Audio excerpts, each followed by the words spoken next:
Have you ever wondered what gear Nanotreson's finest carry? Since the different emergency response teams now have their own game rule and may be implemented into gameplay, I wanted to cover what they use. Also because they're cool as hell.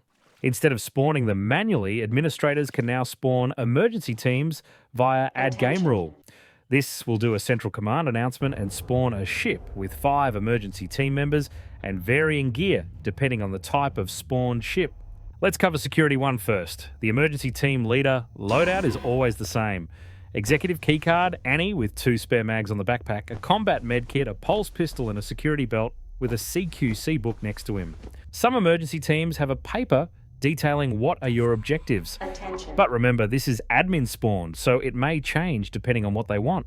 On the left side of the ship, you have the armory that contains spare Annies with 2 types of ammo for you to choose between normal or incendiary.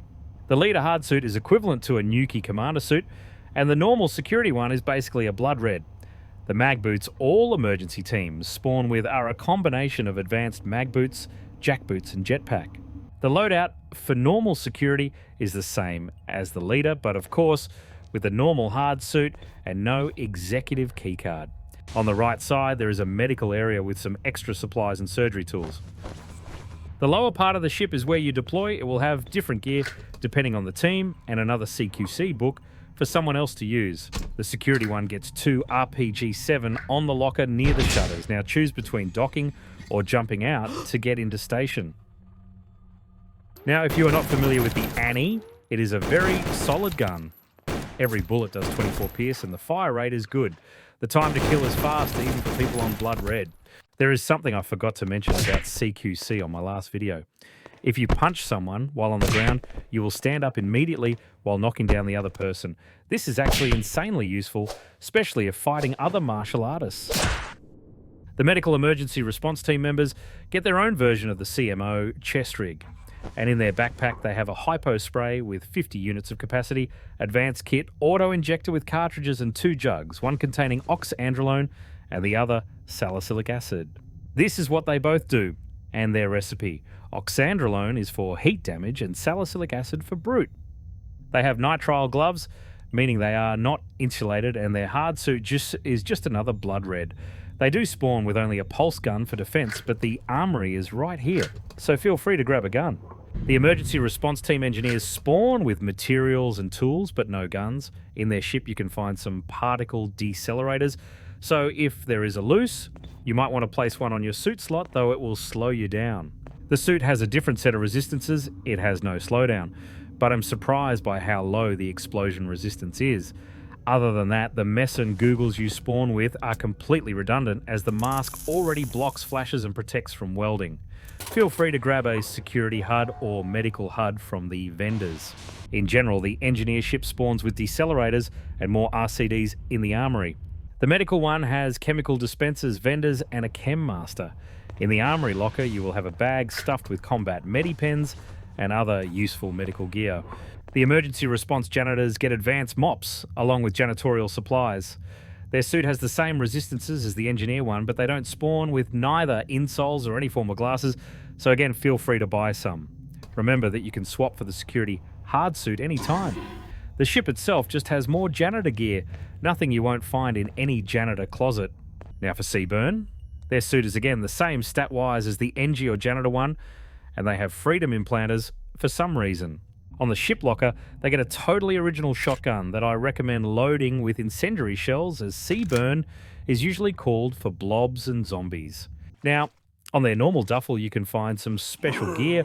The biohazard medipen contains ambazole and ultravasculant. Essentially, they have 3 cures for the zombie virus, but not the vaccine. Except that is completely irrelevant because Goobstation emergency pens contain omnazine, meaning you can quickly make a vaccine by injecting both in a beaker.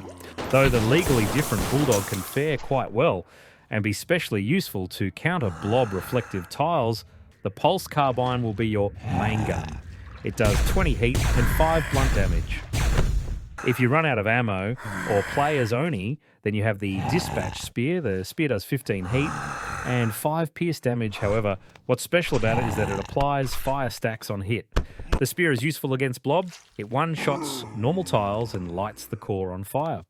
Still, If the core does not have reflective tiles, it's better just to use the carbine.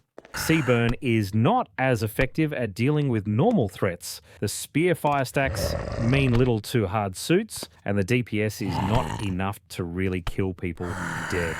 As a last note, laser cannon shots actually do 3 more damage than the pulse carbine while also being pure heat damage. They still have less ammo and less DPS, but at least the recharge time is faster.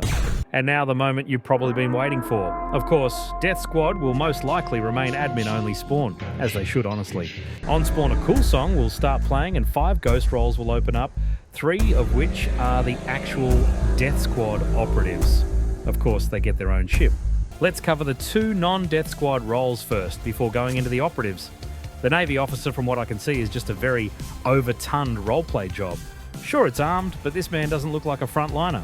Curiously, their jumpsuit is actually somewhat armoured. On their actual armour slot, we have the covert armour, which is invisible armour that does not show on character sprite, and it's also very robust. Of course, the gloves are insulated too, and the glasses have thermal vision apart from having all other HUDs. On the table, you can find the paper with the objectives. The second one is to extract the representative. Also the nuke codes, but those are irrelevant for reasons we will see soon. Everyone on this ship spawn with a hypospray containing amnestazine. Roleplay-wise, this chemical causes amnesia on your character.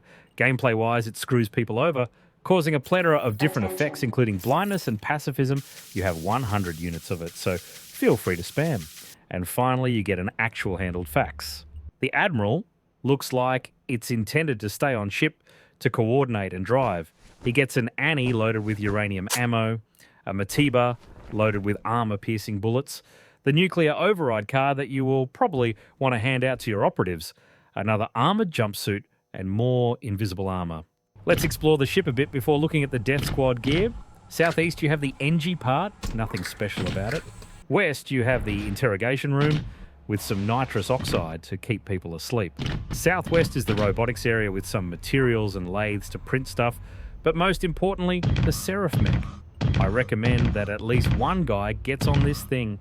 Northwest is the medical area with anything you could possibly need to heal people up.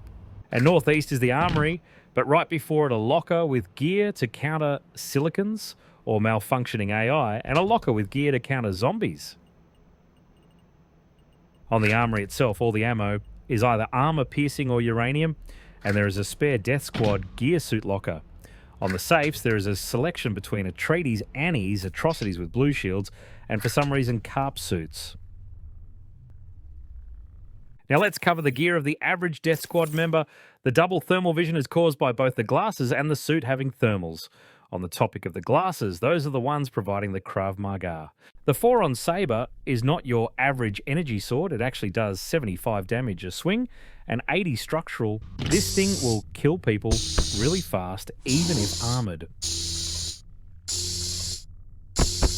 The Mateba is the same concept as Python, but with more fire rate. The Deathsquad's signature gun, the Pulse Rifle, does 35 heat and 10 blunt with 80 structural and has 400 shots, enough to kill the whole station. The Spanish knife contains all the tools except for welder and multi-tool on a small item. The hypercharged flash not only is infinite, but stuns and blinds for way longer. This is a use on hand. And this is a direct hit.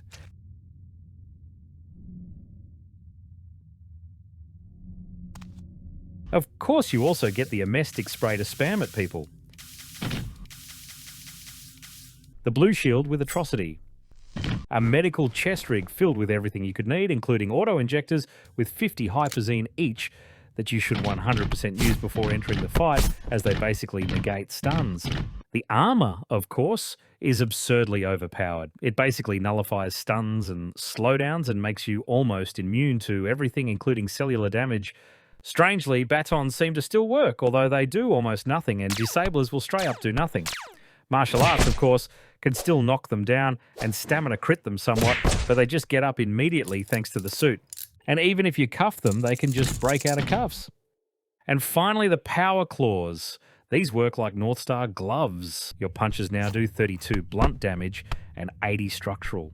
The cool thing about them is that if you right-click them, the gloves can be changed to claw mode, and now they do 25 slash and 15 cellular damage. Also, they attack faster. As final notes, you can't use Krav Maga because the power claws replace your punches, and yes, the 4-on blade can be multi-tooled to be RGB. Remember the nuclear override? If inserted into a nuke, you can arm it without codes. The alert level will be set to a new alarm called Omicron. I love the sound for it. It instills dread. Omicron. Await further orders.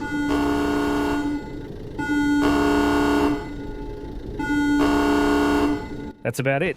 See you next time.